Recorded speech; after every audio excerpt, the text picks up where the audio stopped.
What is your biggest concern or worry right now? How will you handle it?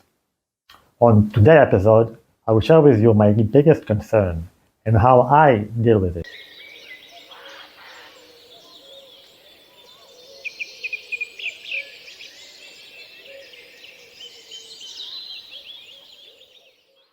When we first found out we are pregnant, we were excited, especially after all the journey we went through to get here. A journey which I will surely tell you about in one of the next episodes. In the months leading up to the baby birth, thought about the future slowly began to appear. Thought about how our lives would be after the baby is born. Let me take you back in the time. I've always been a step behind. When my friends started college, I was still in the hospital recovering from my injury. When they finished studying and find their first job, I was just beginning my college journey. While they were already getting married or in a serious relationship, I had just started to thinking about finding a relationship. And by the time they had their first child, I was only in the beginning of my marriage. I had plenty of time to hear from people around me how challenging it is to raise a child. People who already had kids keep telling me, get ready for no sleep. Your baby will cry all the time for no reason. Daycare will be a mess, and you will be yelling at your kid and feeling so bad. Plus laundry, laundry, laundry. And of course, you can forget about even think about time for yourself. I totally got what was going to happen, but honestly, deep down, I knew there is this extra massive challenge.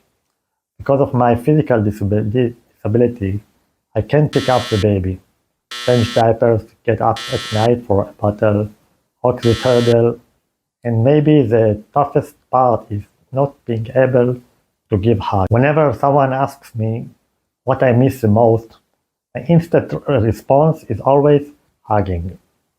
Sure, it's annoying that I can't shower, eat, or use the bathroom alone.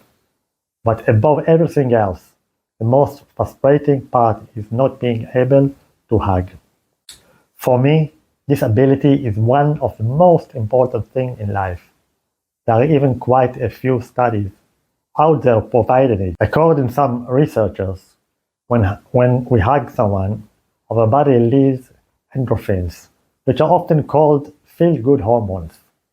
These hormones acting as natural painkillers and make us feel happier. In addition, during a hug, the hormone oxytocin is released, which reduces cortisol level, aka the stress hormone. As a result, regular hugging can significantly contribute to stress management, anxiety reduction, and even symptoms of depression. By the way, in order for a hug to really work on us physically and mentally, it should last at least 20 seconds. So the next time you hug someone, keep that on mind. And of course, both parties need to agree to this hug. Otherwise, it can be pretty unpleasant. Back to my story. While people who are about to become parents typically have a lot of thoughts about and concerns about how their lives will change, I particularly worried about my inability to hug, to support, and to provide a sense of security. It feels like a fundamental need that I should fulfill as a father, and the lack of this ability, or even just thinking about it, caused me a great deal of anxiety. This is indeed my first time stepping into the role of a father, but it is certainly not the first time I've experienced this blend of emotions in the face of a big challenge. I felt the same way when I began my first degree, when I took my first serious job, and when I started dating with my wife. Life has taught me that I can discover ways and methods to overcome challenges, and I believe it will be the same this time. I understand it won't be easy, and I know it will take time. Sometimes, unfortunately, We can't prepare for everything in advance, and we need to go with the flow. To move along with the understanding that we are doing our best and to believe and hope that things will eventually work out for the best. In any given moment, I ask myself if I am doing the best I can to face the challenge in front of me. If the answer is yes, I release the worry, knowing I've done all I can and it's not worth wasting more energy on it. If the answer is no, then I take a moment to clarify with myself what can I do to feel better. In some cases, it takes me some time to figure out how and what I can do to improve my feelings. But knowing that I did everything in my power helped me dispel worry and concern. So I hope you enjoyed this episode and you find it valuable.